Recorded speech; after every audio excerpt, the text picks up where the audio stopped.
تبلیغ جماعت میں وہ ہے نا حضرت مولانا کیا نام ہے ان کا, جو اجتماع میں بڑا اچھا بیان کیا تھا, انہوں نے بڑی پیاری بات کی, مولانا عباد اللہ صاحب, بڑی پیاری بات کی انہوں نے بیان میں, کہ لوگ کہتے ہیں ہم تبلیغ میں وقت لگائیں گے جب ہم سیٹ ہو جائیں گے.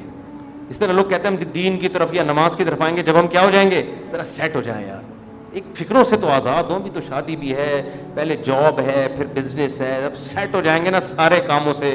وہ کہتے ہیں آدمی سیٹ کبھی بھی نہیں ہوتا.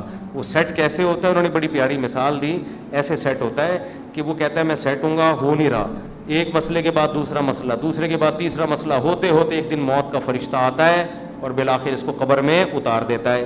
پھر اس کے رشتہ دار اس کو قبر میں اتارتے ہیں اور دیکھتے ہیں اس کو قبلہ رخ کر کے ذرا صحیح طرح سے لٹاؤ. صحیح طرح سے لٹانے کے بعد پھر کیا کہتے ہیں, اب سیٹ ہے.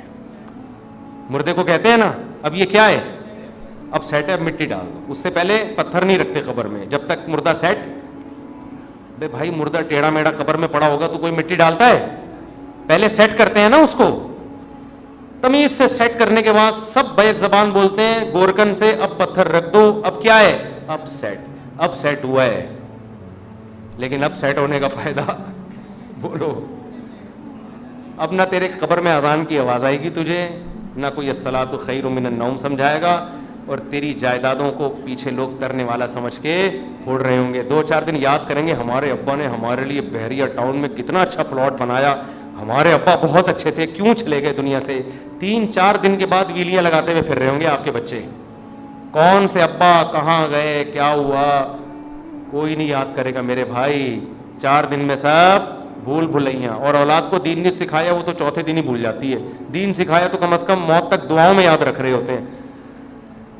تو اس لیے انسان کا بچہ وہی ہے میرے بھائی جو انگریزوں سے دھوکے میں نہ ہو, یہ لبرل لوگوں سے دھوکے میں نہ ہو. ایک موٹیویشنل اسپیکر کی میں تقریر سن رہا تھا ابھی, کبھی کبھار میں سنتا نہیں ان کی تقریریں, کلپ سامنے آ جاتے ہیں نا, شارٹ کلپ آج کل 1-2 منٹ کے آ رہے ہیں, تو میرے سامنے کلپ آ گیا. اس نے تقریر میں کہا کہ خدا جو ہے نا, خدا یہ ہمارا بلیو ہے, یہ کوئی ریئلٹی نہیں ہے. ریئلٹی وہ ہوتی ہے جو سائنس ثابت کرے, سائنس تو خدا کو ثابت نہیں کرتی. تو ریئلٹی پہ چلو, اپنے بلیف پہ مت چلو. میں نے کہا یہ اس کے جوابات تو میں پھر کبھی بعد میں دوں گا. یہ فضول بکواس جو کی ہے کیا مطلب ہے اس کا, اس میں کتنی سقم ہے, کتنی عیب ہے اس تقریر میں. لیکن میں نے کہا مرے گا تو یہ سارا تیرا جو تکبر ہے نا, جس نے بنایا ہے وہ پوچھے گا کہ تیرا بلیف مجھ پہ تھا کیوں نہیں. تو سائنسدانوں کو تو مانتا ہے, بنی ہوئی چیزوں کو دیکھ کر کہتا ہے کسی سائنٹسٹ نے یا کسی میکینک نے بنائی ہے, اور وہ میکینک خود بخود کیسے بن گیا. تو یہ ریئلٹی ہے جس پہ ہمارا بلیو ہے, یہ ہوائی باتوں پہ بلیو نہیں ہے. یہ گراؤنڈ ریئلٹی ہے خدا کا وجود, جس پہ ہم کیا کرتے ہیں, بلیو رکھتے ہیں. یہ بلیو اور ریئلٹی 2 الگ الگ چیزوں کے نام بولو نہیں ہے. تو خیر تکبر بہت ہے. آج تھوڑے سے انگلش کے 2-4 الفاظ آ جائیں, 2-4 آپ کو کچھ تھوڑا سا بولنا آ جائے تو انسان اپنی اوقات بھول جاتا ہے.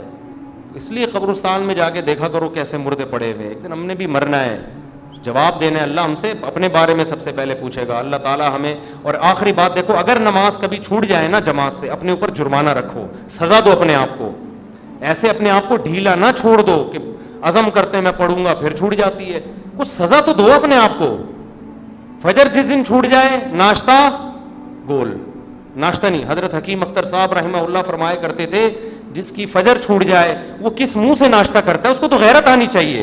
تو یہ پراٹھے اور کباب کھا رہا ہے, جس خدا نے تجھے دیے ہیں اس نے تو تجھ سے صرف اتنا سا معاوضہ مانگا تھا کہ فجر میں حاضری دے دے. اب کس نعمتیں تو پھوڑ رہا ہے بس ایسے بیٹھ کے. تھوڑا سا اللہ کا حق ہے وہ ادا کرنے کے لیے تیار نہیں ہے, تو کچھ تو سزا دو میرے بھائی. اللہ ہمیں عمل کی توفیق عطا فرمائے. وما علینا الا البلاغ.